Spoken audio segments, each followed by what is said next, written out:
Dans la vidéo précédente, nous avons présenté la méthode DAS. Cette vidéo fait suite et va aborder deux points particulièrement importants pour implémenter cette stratégie de trading. Vous êtes sur la chaîne Trading Attitude, la seule chaîne bourse et crypto sans blabla qui vous aide à devenir indépendant en trading en maîtrisant l'analyse technique. Si vous êtes nouveau ici, abonnez-vous pour ne rien rater. Le premier point, c'est surtout placer un stop loss et ne le déplacez pas vers le bas. On peut voir là sur le DAX, on a eu quelques gains, un ordre d'achat ici, un ordre de vente ici, un ordre d'achat ici, un ordre de vente ici. Et puis le nouvel ordre a été suivi d'une grosse bougie rouge. Le stop loss était dessous cette bougie. Et si vous vous dites, c'est pas grave, je vais attendre de voir ce qui se passe, ça va bien remonter, et que vous redescendez votre stop loss, eh bien ça peut mener à la catastrophe. Alors, juste avant de passer à la suite, on note que quand l'asset rouge est très écarté comme ici, on a bien 9 à 10 points de distance, contrairement à ici où on n'a que 5 points, 6 points. Le risque, c'est tout ça. Si on entre sur une grande bougie comme celle-là, eh bien, comme on se place son stop loss en dessous du plus bas de la bougie ou en dessous de la courbe inférieure rouge de l'asset, eh bien, le risque, c'est tout ça.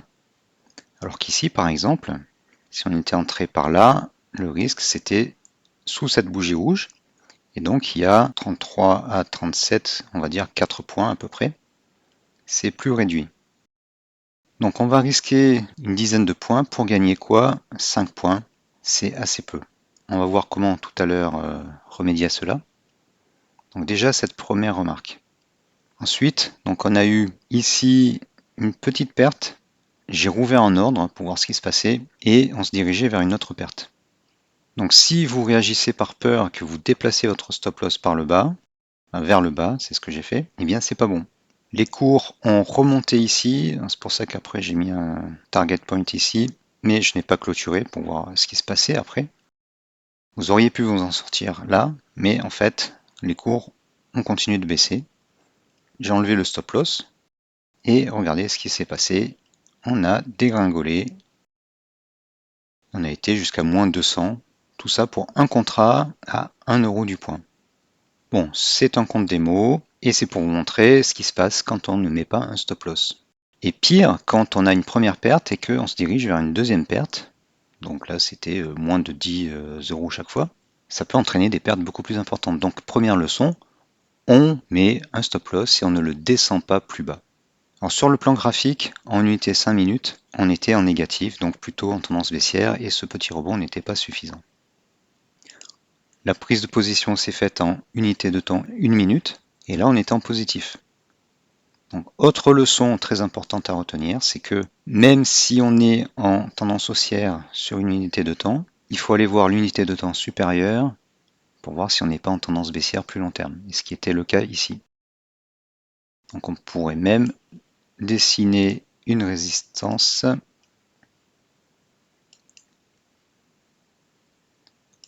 voilà, bon, qui n'était pas dessinée au moment où on est entré, hein, ça c'est après coup. Mais on voit que, par exemple ici, si vous aviez voulu entrer ici, eh bien c'était pas bon parce qu'on a rebondi sur la résistance. Et on était en baissier, donc en baissier on favorise plutôt les positions short. Deuxième élément très important que je vais vous montrer, c'est la différence entre une phase d'expansion de fort momentum, comme ici. Alors le FTA Ball le montre très bien avec ces zones-là. Sur le DAS, les deux courbes sont bien détachées, positives et même au-dessus de plus 10. Ensuite, quand le DAS, la courbe orange du DAS repasse sous la bleue, ou même baisse, ça correspond à la rentrée du FTA sous son enveloppe supérieure. Et là, je vous ai toujours dit que c'était une diminution du momentum, qu'on a eu une correction ici. Pour le coup, le momentum baisse, mais quand on remonte, la force, le momentum n'est pas suffisant pour nous engager dans un mouvement long. Sur l'unité de temps inférieure, en 1 minute, il nous paraît long. Quoique, là en fait, je suis entré lorsque le momentum commençait à s'affaiblir. On a eu un swing haussier pas très fort, et la courbe orange du DAS a commencé à rebaisser. En fait, elle n'a pas validé le niveau des plus 10, elle est tout de suite repassée en dessous. Et donc là, il fallait revendre et pas s'entêter à rester en position. Si vous avez mis le stop loss, vous seriez sorti avec une perte, mais bon, c'est pas grave. Pourquoi? Parce que après, il y a eu de plus gros mouvements. Troisième ou quatrième, je ne sais plus, constatation importante, c'est que on a vu qu'il fallait jongler avec les inversions de l'asset rouge, de l'asset bleu. Donc là, c'est le cas. Mais il faut que ces inversions correspondent à des inversions majeures et pas de petites inversions comme ici. Là, ici, l'asset rouge s'est inversé. Là, il s'inverse également, là aussi. Mais il faut que ça corresponde à un grand mouvement. Si je zoome en arrière sur l'unité de temps 5 minutes, on voit que là j'ai de grands mouvements. C'est montré par le FTA Ball, mais aussi par le DAS. Et il ne faut pas confondre un petit mouvement avec le grand mouvement d'ensemble. Là, on le voit avec le FTA Ball qui passe, qui est négatif, qui passe positif, qui repasse négatif. Quand le momentum diminue, quand la force du momentum diminue, on a ce qui se passe le n'importe quoi. Ce qu'on cherche dans cette stratégie, c'est les forts mouvements rapides, c'est-à-dire cette partie-là, qui est symbolisée par donc le DAS orange bien au-dessus du bleu, les deux montent, et on se dirige du 0 vers le plus 10. Et c'est encore mieux quand le FTA Ball est positif. Bon là on est en négatif, mais on monte quand même pas mal. Dès que le FTA Ball quitte sa phase de fort momentum, c'est-à-dire ça, eh bien il y a un risque de correction et d'inversion. C'est ce qui s'est passé ici. Et on voit que le très beau mouvement qu'il y a eu ici de baisse, il se fait quand on a un fort momentum baissier, donc c'est la zone rouge foncée ici. Voilà, donc ce sont dans ces zones-là qu'il faut trader. Constatation suivante, c'est un corollaire, il faut qu'il y ait une tendance établie qu'on voit clairement sur les graphiques. C'est l'étude de la structure des marchés. Il faut qu'on ait visiblement des vagues de dos baissières, par celle-là, sur l'unité de temps principale. Donc là, on voit clairement qu'il y a une tendance baissière. Le FTA Ball est passé négatif. Sur l'unité de temps supérieure, on est en train de commencer une sell zone. Et si vous voulez augmenter vos probabilités de gain, il faut utiliser un diptyque comme celui-ci et que quand vous investissez sur l'unité de temps inférieure, par exemple à la baisse, il faut que la tendance soit baissière aussi sur l'unité de temps supérieure. Il faut une cohérence. C'est ce que j'appelle la cohérence inter-timeframe. Il faut aussi que le momentum soit fort. Donc avec le FTA Ball, c'est simple, c'est les zones de couleur foncée. Et éviter les zones où le momentum diminue, comme ici ou ici. C'est pareil sur l'unité de temps inférieure. Mais comme on cherche des gains suffisants, vu qu'on a quand même un risque dû au stop loss qui fait la largeur de l'asset rouge, il faut que le mouvement soit assez fort. Et donc, on regarde sur l'unité de temps supérieure, puisque dans l'unité de temps supérieure, dans une bougie, il y a 5 bougies d'une minute. Il faut qu'on ait un mouvement sur l'unité de temps supérieure. C'est un peu comme quand je disais avec les options, il faut qu'il y ait une forte variation pour qu'on ait un gain, sinon il n'y a pas de gain. Autre chose, c'est que quand on est dans un fort momentum, les bougies sont bien décalées, toutes dans la même direction. Par exemple là, il n'y a aucune bougie qui vient mordre sur les plus hauts de la dernière bougie. À la hausse, bon, c'est le cas là sur les 3 bougies. Après, il y a une petite correction, mais on a déjà bien monté, il y a une forte extension.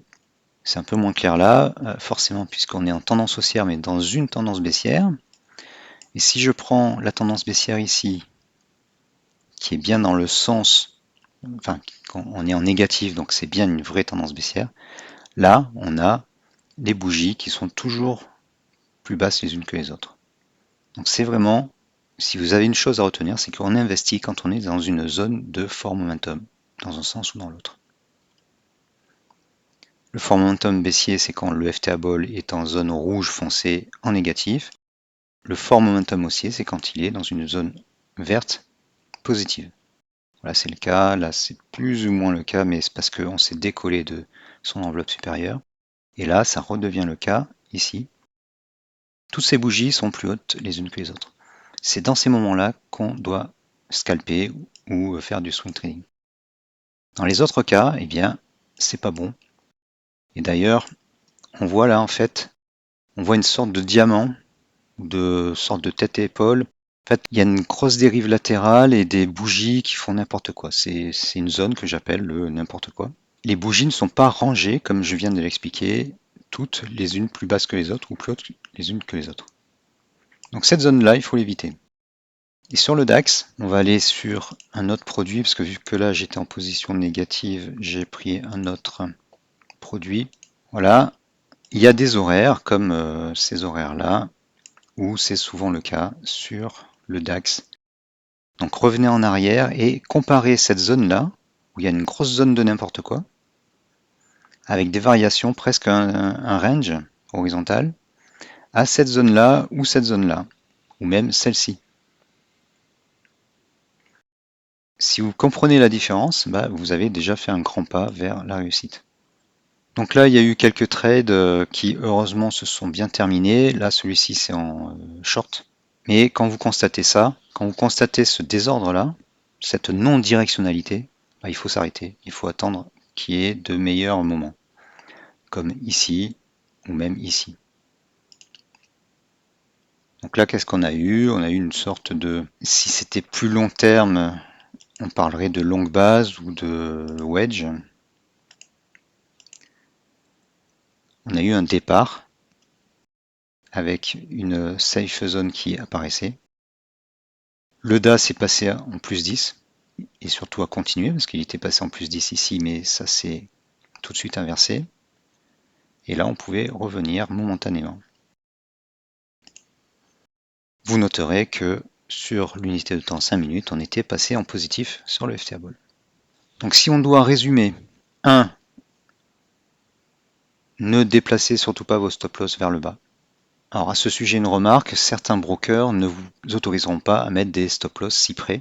Donc à ce moment-là, il faudra vraiment clôturer le compte manuellement, donc surveiller de très près vos cours. Et là, c'est encore plus difficile. Certaines personnes ne veulent pas clôturer une position perdante. Donc corrigez d'abord ça. Entraînez-vous en paper trading à clôturer les positions, même perdantes, et déjà ça ira beaucoup mieux. Ensuite, apprenez à repérer ces zones de n'importe quoi avec une forte volatilité dans tous les sens et une non-directionnalité. C'est le plus sûr moyen de vous faire piéger. Vous pouvez faire des allers-retours, certes, mais à un moment, la tendance qui va se déclencher dans un sens va être nocive et la stratégie d'acheter ou de vendre sur la cassure de l'asset vous fait perdre un trop grand risque par rapport au petit gain, puisque le risque c'est la largeur de l'asset et le gain est égal ou inférieur. Alors on peut jouer le creux, par exemple les croisements du DAS, mais en dessous de moins 10 et au-dessus de moins 10, ça peut fonctionner. C'est d'ailleurs une tactique qu'on utilisera avec les actions de croissance, comme Microsoft, LVMH, etc. Mais sur les indices, c'est un peu plus dangereux. Néanmoins, ça peut fonctionner. À ce moment-là, vous entrez plus tôt et vous pouvez gagner plus. Comme on est déjà bas, votre stop loss aura moins de chances d'être atteint. Voilà, par exemple là, on a un autre croisement ici. Ça peut être une tactique. En tout cas, c'est la tactique que j'utilise à la baisse sur l'euro contre le franc suisse. Vous vous rappelez de la martingale sur l'euro contre le franc suisse. Vendre à découvert l'euro contre le franc suisse. Juste une précision, le forex n'est pas assez volatile pour utiliser ce genre de stratégie que j'explique ici avec le DAS. Mais par contre, repérer les plus hauts ou les plus bas, les plus hauts dans le cas de l'euro contre le franc suisse, et vendre à découvert sur la paire euro-franc suisse, ça marche très bien. Mais revenons à nos moutons. Ce qu'il faut que vous reteniez de cette vidéo, c'est que vous allez devoir entrer quand il y a de la directionnalité. Par exemple, dans cette zone-là, donc dans l'unité de temps supérieure, vous repérez une zone de directionnalité. Voilà, bon, elle commence ici. Et c'est là que vous allez utiliser notre stratégie.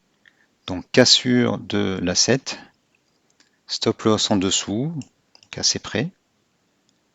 Et comme les bougies, vu qu'on est en directionnalité avec du fort momentum, les bougies s'éloignent et ne viennent pas taquiner le plus bas de la bougie précédente. Bon, là, le mouvement est quand même assez faible. On a une nouvelle phase ici. Alors, dans cette phase-là, on entre dans la zone de n'importe quoi, puisque le momentum s'épuise sur l'unité de temps 5 minutes, mais le premier mouvement est assez fort. Après, il s'estompe, et on est de plus en plus bas, donc potentiellement là, on va peut-être s'inverser. D'ailleurs, le FTA Ball, 1 minute est sur le 0, il va peut-être passer négatif, et là on se retourne. Donc là, le dernier baroud d'honneur, celui-ci, était encore fort, on pouvait encore en profiter. Donc souvenez-vous, cohérence entre les unités de temps, on investit quand sur les 2 unités de temps, on est en momentum haussier ou baissier. Et surtout, si ça ne fonctionne pas, si vous vous retrouvez au cours d'une séance de trading dans une zone de n'importe quoi, de non-directionnalité, eh bien, arrêtez, attendez qu'une phase plus sympathique apparaisse. Sur les indices, ça arrive souvent. Dans l'après-midi, il y a des périodes où il y a une forte directionnalité, des périodes où il ne se passe pas grand-chose. Et puis bien sûr, je n'ai pas évoqué dans la première vidéo, restez éloigné des annonces économiques. Par exemple, sur l'euro contre le franc suisse, il y a eu un grand pic, et sur les indices aussi hier. Alors sur le franc suisse, on peut regarder, voilà, sur le franc suisse en 5 minutes, la différence est assez forte. Ça, c'était aujourd'hui. Voilà, mais vous voyez donc là, déjà, la variation est très importante. Mais hier, c'était bien pire, parce qu'on va, si on compare, ça c'est la forte variation, la première, et ça c'est la deuxième. Donc hier, ça a énormément monté. Donc quand j'ai vu cette barre-là, cette bougie-là, j'ai joué à la baisse en espérant que ça redescende. Ça continue de monter, puis finalement c'est redescendu. Alors j'espérais que ça redescende beaucoup plus, mais cette hausse peut durer un certain temps. Ça finira par redescendre, hein, je pense. Bon, ça s'est bien soldé. C'est par là qu'en fait j'ai clôturé les ordres, j'ai clôturé les positions en bénéfice. J'avais ouvert une position par ici et une autre un peu plus haut, mais j'espérais quand même que ça redescende plus. Bon, tant pis. Alors sur l'euro contre le franc suisse, je me fie uniquement au plus haut et peu aux indicateurs. En fait, ça dépend. Parfois, je me fie aux opportunités au plus haut, mais bien sûr, j'aurais dû attendre que ça s'inverse, par exemple comme ici. Une baisse en est suivie. Vous avez la même chose, hein. Le DAS et le FTA Ball sont assez similaires, bien qu'ils ne soient pas basés sur exactement les mêmes indicateurs. Donc là, vous avez la courbe orange qui repasse en dessous. On est très haut. Donc c'est la fin du swing. Alors ça pouvait continuer. En 1 minute, qu'est-ce qu'on avait en 1 minute? On avait une première fin de momentum avec une sell zone, mais comme on était très haut, il y avait encore pas mal d'énergie, enfin d'inertie. Donc ça a stagné, on est remonté. Et après, le FTA Ball est passé en sell zone, mais encore plus bas. Et là, ça a chuté. Et depuis, on corrige, mais lentement. Pourquoi? Parce que le FTA Ball, même sur l'unité de temps supérieure, est encore en positif. Revenons sur le DAX. Donc je fais un énième récapitulatif. Évitez les zones de congestion et de non-directionnalité. Placez votre stop loss, ne le descendez pas, sauf quand vous avez beaucoup gagné et que vous vous rendez compte que votre stop loss est trop près. Laissez respirer les cours. Et entrez quand vous avez une cohérence entre les 2 unités de temps dans une direction. Et bien sûr, si vous avez le FTA Ball, entrez en long quand il est positif, entrez en short quand il est négatif. Voilà, à propos de l'indicateur DAS et de la méthode DAS, donc ces vidéos me serviront de base pour une formation. Il y en aura d'autres bien sûr, privées pour la formation. Il faut que je traduise l'indicateur DAS pour ProEtime, y compris l'indicateur mystère, que je n'ai pour l'instant que pour TradingView. Je ne sais pas exactement quand cette formation sera disponible, mais il est très probable que les membres de Gabi en disposent.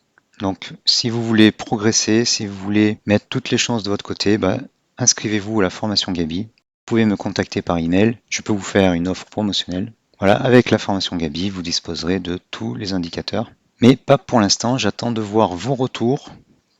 J'attends de voir dans les commentaires qu'est-ce que vous en pensez. Si vous comprenez, parce que c'est pas tout d'avoir des indicateurs et une méthode, il faut que vous compreniez comment on l'utilise.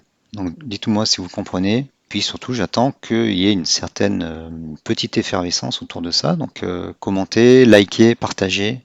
Ça prend du temps de créer une nouvelle formation ou même de mettre à jour la formation existante. Donc motivez-moi en likant, en commentant et en partageant les vidéos.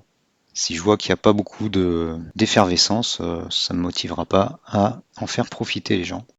Voilà, donc ce n'est pas une panacée. Je ferai d'autres vidéos, notamment sur les actions, comment trader ou investir sur les actions sur, ce que j'appelle les actions sur, c'est Microsoft, Nvidia, etc. avec cette méthode. Vous pouvez l'utiliser sur d'autres unités de temps, mais votre risque en termes de stop loss sera plus important, bien sûr. C'est pour ça que sur l'intraday, je me limite aux 1 minute, mais en 1 minute, vous captez des mouvements beaucoup plus faibles, forcément. Ensuite, votre réussite avec cette méthode dépendra de votre aptitude à bien mettre les stop loss ou à clôturer vos positions, même perdantes, et à bien jongler avec la remontée du stop loss quand le mouvement est enclenché.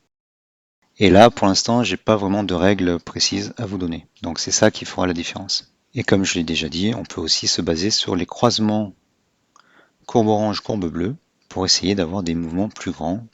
Ça, c'est à faire quand on a une directionnalité dans un sens.